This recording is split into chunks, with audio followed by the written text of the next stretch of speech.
Hello, welcome back to Zipliners Restaurant. Here I am live at Zipliners making some gourmet cupcakes.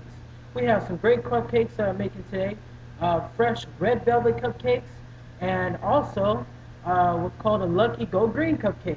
And those are some really good cupcakes that are made from scratch. And I've already started the mix so far.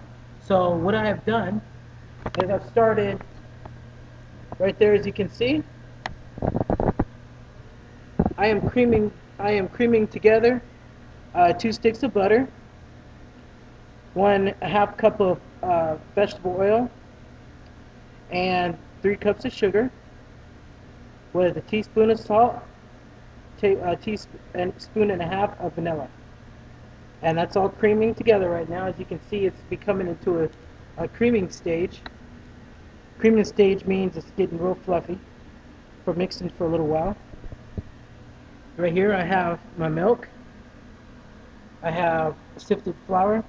It's approximately 4 cups of sifted flour with a 1/4 cup of baking powder. And then those are just the basic ingredients. So what I'm going to do now is I have this going, and I'm going to go ahead and add my eggs in here. And I needed 3 eggs, so add one at a time.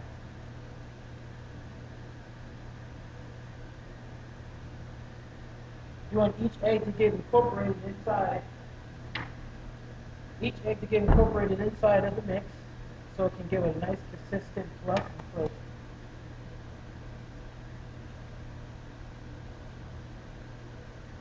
Whenever I cook, I always use fresh eggs for everything.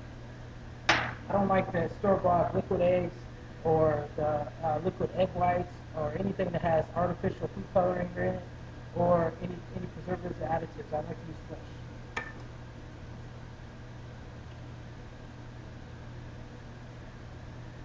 Okay, so we have our 3 eggs added in there. So what we're going to do now is start adding the milk.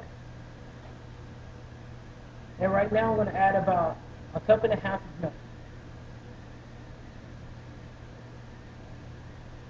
You want to add the milk slowly.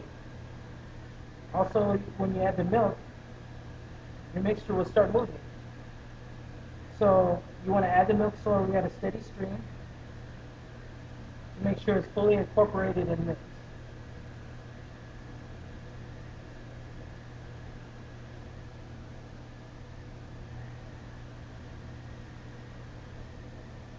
Now most chefs will give you recipes that you have to measure out, which are real good. You have to measure out every single thing that's made.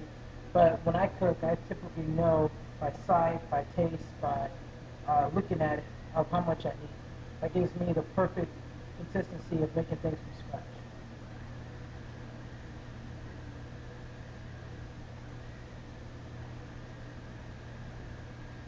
Now we have our milk in there.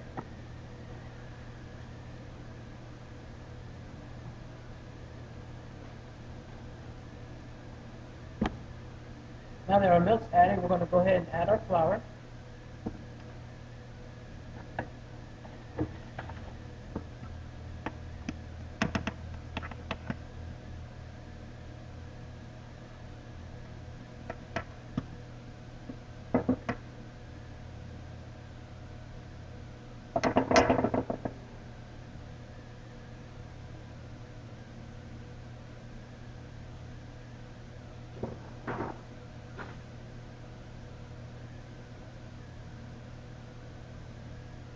Okay, now our flour is added inside.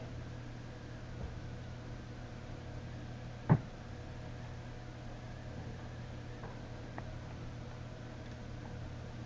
what you want to do is make sure that your mixture is pulsing.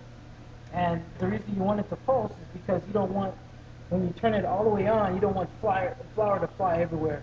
And you know, it'll be just like right over me, and I'm like, oh, no flour. But so what you want to do is make sure that it's all getting pulsed. And what that means is you turn it on and off slowly until the mixture starts incorporating it. As you can see, the mixture is starting to incorporate nice and finely inside.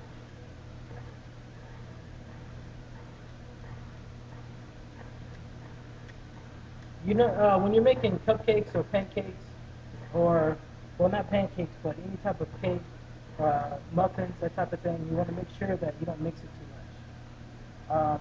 And the reason being is because you want it to just incorporate very slowly. You don't want it to get the gluten strands mixed up in it.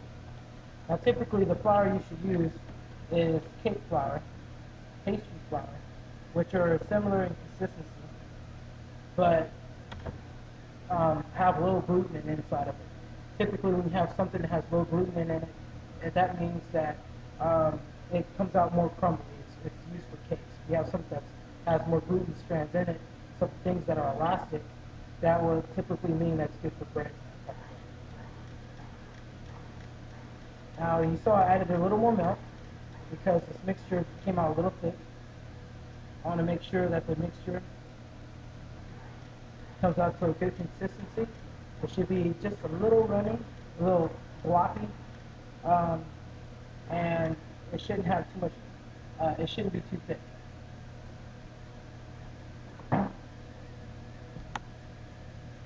Okay, so now our mixture is done,